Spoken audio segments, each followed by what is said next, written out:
반갑습니다. 부동산학 개론 강양호입니다. 여러분들과 이런 시간을 자주 가지기로 약속을 했기 때문에 최소한 한 2주에 한 번 정도는 여러분들과 이런 방식으로 소통을 하려고 합니다. 오늘 여러분들에게는 세 가지 내용을 좀 전달하려고 합니다. 자, 첫 번째 내용은 우리 이제 문제집이 출간이 되는데 언제 출간되느냐 하면 3월 5일 전후로 출간이 될 겁니다. 우리 문제집의 특징이 기출문제하고 예상문제를 통합한 통합형 문제집입니다. 그러니까 공인중개사 수험가에는 유일하게 존재하는 문제집인데요. 가장 효과적이라고 생각하고 일단 문제를 만들었습니다. 그래서 좀 저희들이 많이 모여서 좀 심도 있게 논의를 한 결과 개론 같은 경우, 민법 같은 경우는 150문제를 출제하기로 했습니다. 자, 그래서 개론을 150문제를 출제하려고 하니 전 범위에서 150문제를 출제를 하려고 하니까 어쩔 수 없죠. 뭘 기준으로 해야 될까요? 그렇죠. 중요도, 즉 출제 빈도가 높을 가능성이 있는 것들을 뽑으려고 하다 보니까 최근 10회 기출문제들 중에서 최근 10회면 400문제죠. 400문제 중에서 제일 중요한 150문제를 추리려고 하니까 좀 많은 시간을 할애했습니다. 그리고 예상문제도 똑같이 150문제예요. 그러면 기출문제 1번과 예상문제 1번은 동일한 내용입니다. 기출문제 150번 문제와 예상문제 150번은 동일한 문제라는 거죠. 그래서 기출문제와 그 기출문제 바탕을 두고 만들어 놓은 예상문제 똑같은 형태입니다. 자, 왜 이렇게 만들었느냐? 크게 두 가지요. 만일 문제수를 150개가 아니라 300문제나 보통 400문제로 확장을 시키면 문제집을 구성하는 저희들 입장에서는 편해요. 왜냐하면 다칠 가능성이 적어지니까요. 근데 여러분 입장에서 보면 이게 비효율적이고 비합리적이고 제가 말하는 것처럼요, 도덕적 해입니다. 저는 시험은 기술이라고 생각합니다. 그러면 강의도 기술입니다. 문제집을 구성하는 것도 기술이고요. 기본서를 쓰는 것도 기술이고 숙보기를 쓰는 것도 기술입니다. 공인중개사 수험가에서 숙보기라는 교재는 강양구가 20년 전에 처음 만들었고 유일하게 만들었습니다. 그것도 기술이라는 얘기예요. 기술. 그러니까 어떻게 갈 것이다라는 컨셉이 잡혀야만 그렇게 가는 거죠. 그래서 첫 번째, 150문제를 구성을 하다 보니 문제를 구성하는 저희들 입장에서는 많은 시간과 노력이 필요했으나 수험생 입장에서 본다면 무엇이 중요한 것인지를 조금 더 직관적으로 알 수 있다는 장점. 두 번째요. 문제 구성을 상대적으로 적게 했기 때문에 여러분들 입장에서는 회독차가 많아질 수 있다는 거예요. 회독차가 많아져야 그래야 불필요한 문제 대신에 필요한 것들을 계속 보는 거죠. 그런데 말입니다. 시중에 모의고사들 보면 문제를 이렇게 막 출제하다 보면 문제를 위한 문제를 출제합니다. 문제를 위한 문제를 출제하게 되면 수험생 여러분 입장에서는 이게 무의미한 게 아니고요. 아주 위험한 상황이 돼요. 왜냐하면 모의고사를 보고 예상 문제를 보고 여러분들은 그 방향을 향해서 걸어갈 텐데 전혀 의미 없는 방향을 제시한 거죠. 그래서 그렇게 해서는 안 되겠기 때문에 기출문제의 근거를 두고 예상문제를 만든 거죠. 그러니까 즉 다시 말하면 기출문제 범위를 벗어나지 말라는 거예요.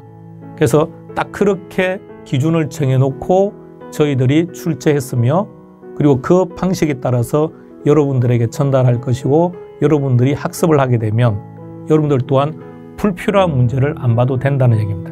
그것이 이번에 우리 문제집을 구성함에 있어서 가장 효과적인 내용이라고 생각합니다. 여러분들이 문제집을 받아보면 아시겠지만 그 문제집에 키워드를 제시했습니다.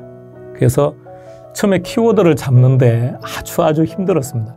왜냐하면 가령 생각해 보세요. 키워드, 부동산학 총론 파트에서 종합, 순수어가 아니고 자연어가 아니다.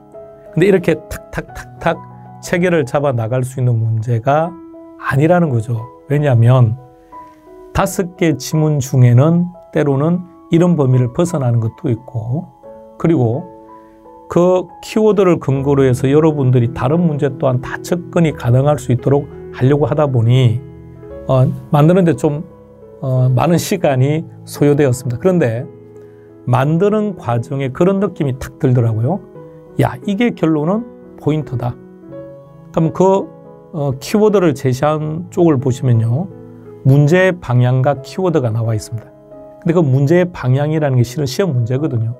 그럼 여러분들이 그 내용 읽고 키워드를 딱 숙지하게 되면 문제 읽고 답 읽고 문제 읽고 답 읽고 아, 문제가 이렇게 출제되는 거구나. 그럼 답은 이런 것이구나 라고 하는 것을 알 수 있겠더라고요.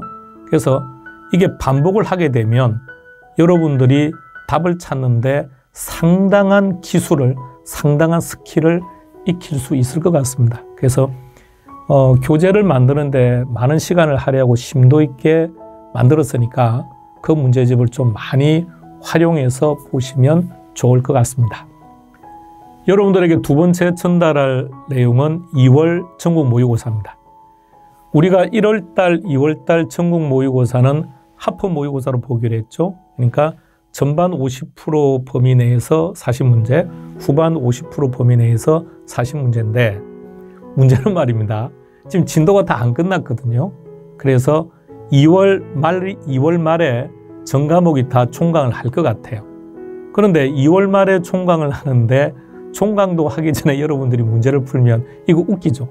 그래서 이번 2월 모의고사는 3월 초로 연기해서 지금 문제는 다 제출하고 문제는 다 만들어졌는데 여러분들에게 이 문제를 보내는 시간을 일주일 연기하기로 결정했습니다. 그래서 여러분들은 이 모의고사를 3월 초에 받아서 진도를 다 완강을 한 후에 모의고사를 치를 수 있도록요.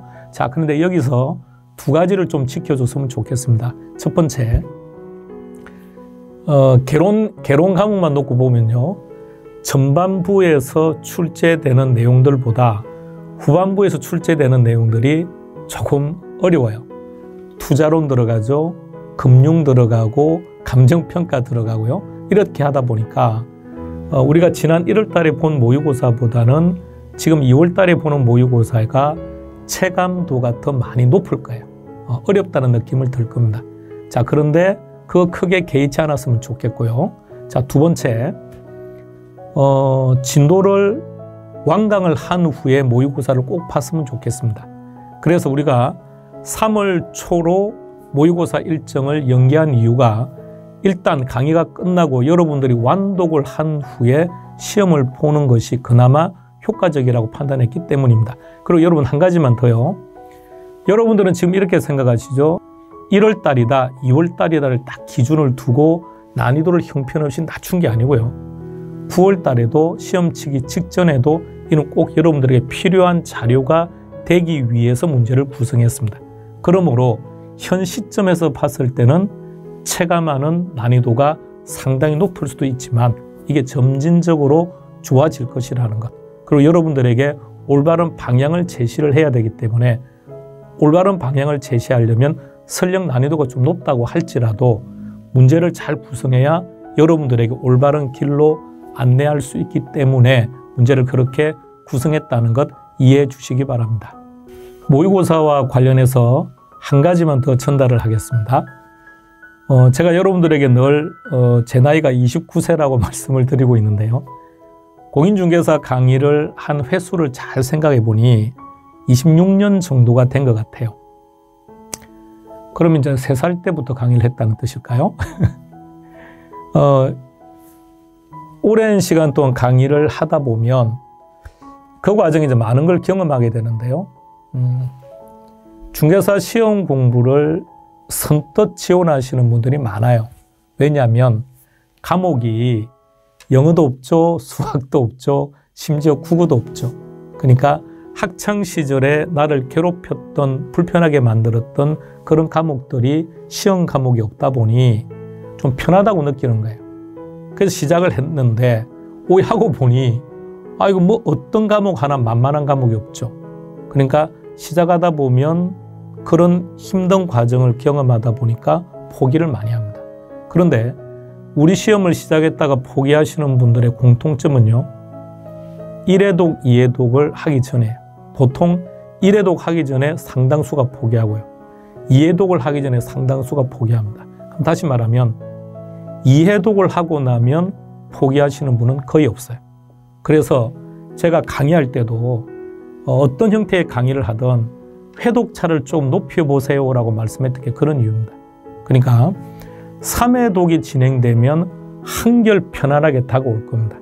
그러니까 최소한 2회독을 하기 전까지는 어떠한 의사결정도 하지 맙시다. 그리고 그냥 묵묵하게 걸어갑시다. 묵묵하게 걸어가시고, 그리고 또 하나요. 수업 전에 한번 말씀드렸죠. 저는 지식이라고 하는 것도 우리의 시험 수준이라고 하는 것도 복리로 쌓여 나가는 거라고 생각합니다. 그러니까 1회독을 했을 때 20%를 알았다면 2회독을 하면 40%를 아는 게 아니고요. 50%를 알게 될 거고요. 3회독을 하면 80%를 알게 될 거고요. 점점 회독차가 많아지면 많아질수록 여러분들의 지식은 복리로 쌓여갈 겁니다. 반드시 그렇습니다.